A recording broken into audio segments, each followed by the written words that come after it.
Assalamualaikum warahmatullahi wabarakatuh. Selamat pagi anak-anak semua. Sebelum kita memulai pembelajaran pada pagi hari ini, sesuai dengan agama dan kepercayaan kita masing-masing, berdoa dipersilahkan. Berdoa selesai. Bagaimana kabar kalian hari ini?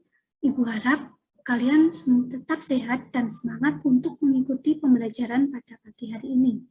Terkait dengan presensi, silakan kalian mengisi di link Google Form yang telah Ibu kirim di WA Group sebelumnya, materi terkait dengan regulasi sarana dan prasarana kantor. Nah, untuk pertemuan kali ini, kita akan melanjutkan materi yaitu terkait dengan K3 perkantoran. Sebelumnya, Ibu akan menyampaikan tujuan pembelajaran. Setelah mempelajari bab ini, saudara diharapkan 1. Dapat menjelaskan pengertian K3 perkantoran, 2. Menyebutkan tujuan K3 perkantoran, 3. Menyebutkan peran K3 perkantoran, 4. Menjelaskan dasar hukum K3 perkantoran, dan yang kelima, mengidentifikasi jenis-jenis bahaya dalam K3 perkantoran. Langsung saja kita masuk ke materi yang berpegang untuk menjamin dan melindungi keselamatan dan kesehatan karyawan melalui upaya pencegahan kecelakaan kerja dan penyakit akibat kerja di kantor. Selain itu, terdapat pengertian K3 secara filosofis. K3 secara filosofis sendiri merupakan upaya untuk menjamin keutuhan dan kesempurnaan tenaga kerja terhadap hasil karya dan budayanya menuju masyarakat yang adil dan makmur. Sedangkan pengertian K3 secara keilmuan yaitu usaha yang dilakukan untuk mencegah kemungkinan terjadinya kecelakaan dan penyakit akibat kerja. Dari uraian di atas, dapat disimpulkan bahwa K3 merupakan upaya untuk memperkembangkan kerjasama, saling pengertian, dan partisipasi efektif dari pengusaha atau pengurus dan tenaga kerja dalam tempat-tempat kerja untuk melaksanakan tugas dan kewajibannya bersama di bidang keselamatan, kesehatan, dan keamanan kerja dalam rangka melancarkan usaha berproduksi. Nah, langsung saja kita masuk agenda pembahasan yang kedua, yaitu terkait dengan tujuan K3 perkantoran. Terdapat kurang lebihnya 3 tujuan dari adanya K3 perkantoran itu sendiri. Pelaksanaan K3 perkantoran tentunya mempunyai tujuan yang jelas ya.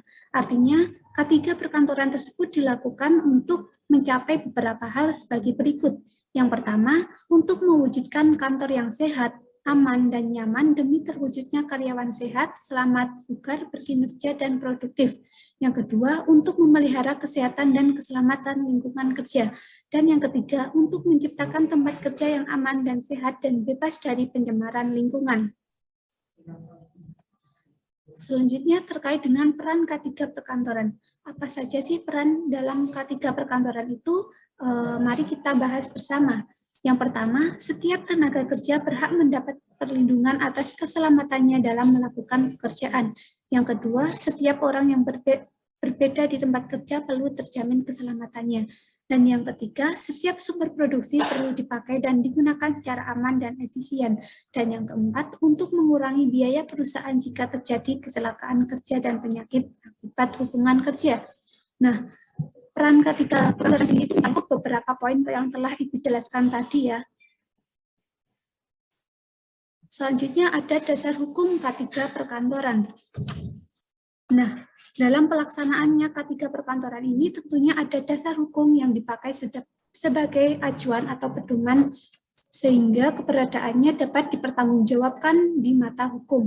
Adapun dasar hukum K3 perkantoran itu yaitu yang pertama, Undang-Undang Nomor 1 Tahun 1970, yang kedua, Undang-Undang Nomor 21 Tahun 2003, dan yang ketiga, Undang-Undang Nomor 13 Tahun 2003, dan yang keempat, Peraturan Menteri Tenaga Kerja Republik Indonesia Nomor per 5/Men/1996.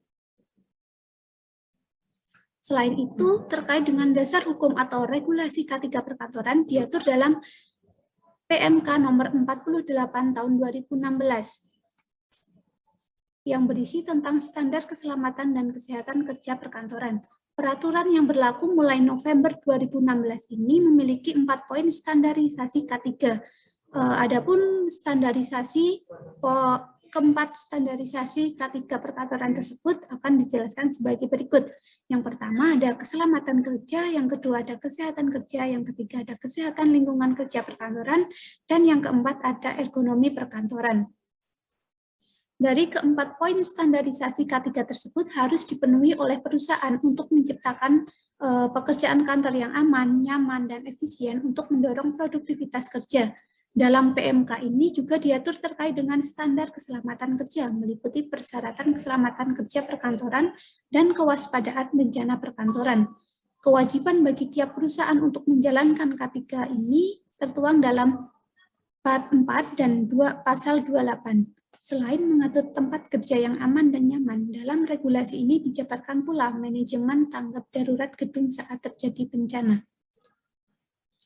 Selain itu, dalam PMK nomor 48 tahun 2016 juga diatur terkait dengan kewajiban tiap gedung agar memiliki 1 alat pemadam api ringan atau biasa disebut dengan APAR, dan alat pemadam api berat atau disebut dengan APAP dengan roda. Yang kedua, sistem alarm kebakaran. Yang ketiga, hidran. Dan yang keempat, pemadam kebakaran tetap menggunakan media pemadaman air bertekanan yang dialirkan melalui pipa-pipa dan selang, sistem sprinkle otomatis, dan sistem detektor asap.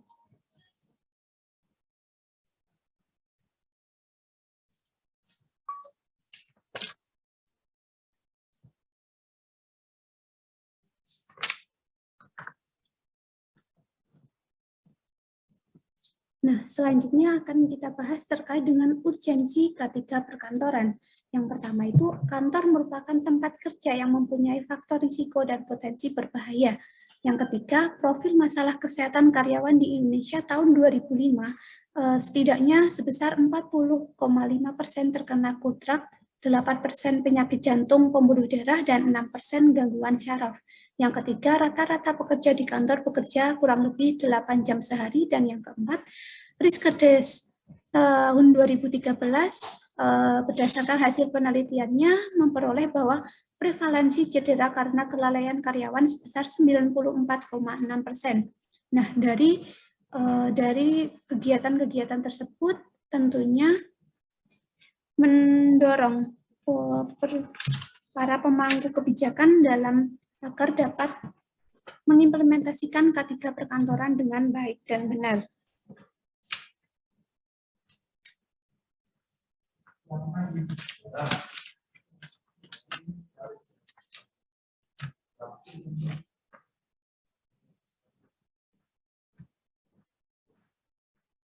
Selanjutnya kita masuk agenda pembahasan yang berikutnya, yaitu terkait dengan jenis bahaya dalam K3 perkantoran. Adapun untuk jenis bahaya ini dibagi menjadi 2, yaitu jenis kimia dan jenis fisika. Jenis kimia itu sendiri itu dibagi lagi menjadi beberapa jenis, yaitu yang pertama jenis kimia. Bahaya K3 jenis kimia ini biasanya terjadi ketika kontak dan terhirup. Contoh bahaya K3 jenis kimia yaitu 1, abu sisa pembakaran bahan kimia, yang kedua uap bahan kimia, dan yang ketiga gas bahan kimia.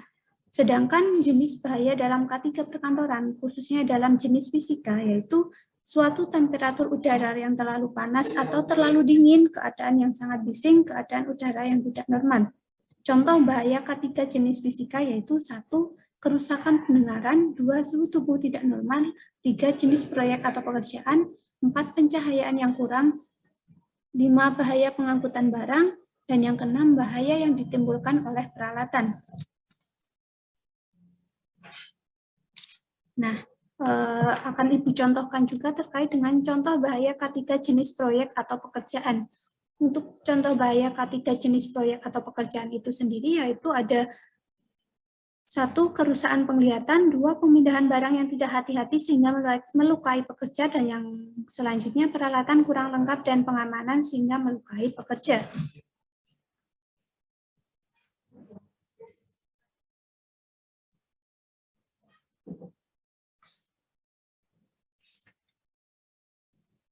Nah, Jika sebelumnya kita telah mempelajari jenis-jenis bahaya K3 perkantoran, maka kita akan lanjut ke agenda pembahasan yang selanjutnya, yaitu terkait dengan pelaksanaan K3 perkantoran.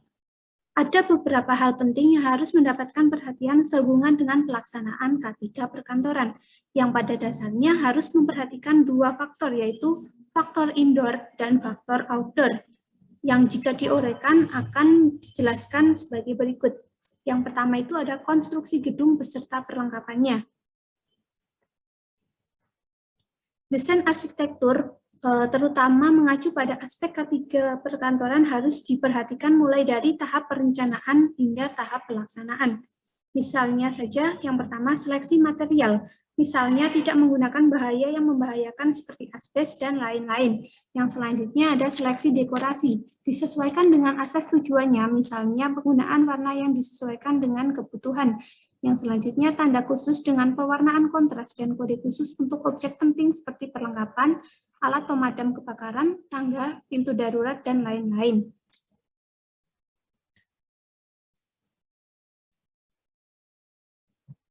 Selanjutnya harus terkait dengan konstruksi gedung beserta perlengkapannya, itu juga harus diperhatikan terkait dengan kualitas udara, kontrol terhadap temperatur ruang dan memasang termometer ruangan, kontrol terhadap polusi, pemasangan perlindungan terhadap kelembaban udara, pemasangan stiker poster dilarang merokok, sistem ventilasi dan pengaturan suhu dalam ruang lokasi udara yang masuk, ekstraksi udara, filtrasi, pembersihan, dan pemeliharaan secara berkala filter AC, minimal setahun sekali ya, kontrol mikrobiologi, serta distribusi udara untuk mencegah penyakit legionary disease. Selanjutnya ada kontrol terhadap lingkungan, yaitu meliputi kontrol di dalam ruang atau indoor dan kontrol di luar kantor atau outdoor. Misalnya untuk indoor, penumpukan barang-barang bekas yang menimbulkan debu, bau, dan lain-lain. Sedangkan untuk outdoor, desain dan konstruksi tempat sampah yang memenuhi syarat kesehatan dan keselamatan. Selanjutnya ada perencanaan jendela sehubungan dengan pergantian udara jika AC mati. Yang selanjutnya itu pemasangan fan di dalam lift. Selanjutnya terkait dengan kualitas pencahayaan. Nah, terkait dengan kualitas pencahayaan ini sangat penting karena akan berpengaruh secara langsung terhadap pelaksanaan pekerjaan kantor.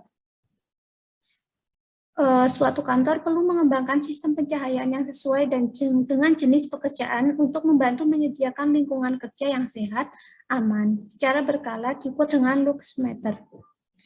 Selanjutnya ada membantu penampilan visual melalui kesesuaian warna, dekorasi, dan lain-lain. Mengembangkan lingkungan visual yang tepat untuk kerja dengan kombinasi cahaya agar tidak terlalu cepat terjadinya kelelahan mata. Dan yang selanjutnya ada perencanaan jendela sehubungan dengan pencahayaan dalam ruang. Penggunaan tirai atau korden untuk pengaturan cahaya dengan memperhatikan warna yang digunakan. Penggunaan lampu emergency di setiap tangga dan jaringan elektrik dan komunikasi penting agar bahaya dapat dikenali. Nah, hal-hal yang telah Ibu jelaskan tadi itu terkait dengan beberapa hal penting yang harus diperhatikan ketika merancang sebuah konstruksi gedung beserta perlengkapannya. Yang selanjutnya itu ada jaringan elektrik dan komunikasi. Yang ketiga ada kualitas udara. Yang keempat ada kualitas pencahayaan. Yang kelima ada kebisingan. Yang keenam ada tata ruang dan alat. Yang ketujuh ada kebersihan dan sanitasi. Dan yang kedelapan ada psikososial pemeliharaan. Dan yang terakhir ada penggunaan komputer. Nah, dari masing-masing pelaksanaan K3 perkantoran tersebut harus mendapat perhatian yang lebih. Artinya, dalam pelaksanaannya diharapkan K3 perkantoran itu dapat membantu karyawan agar dapat mencapai pekerjaan yang aman dan nyaman.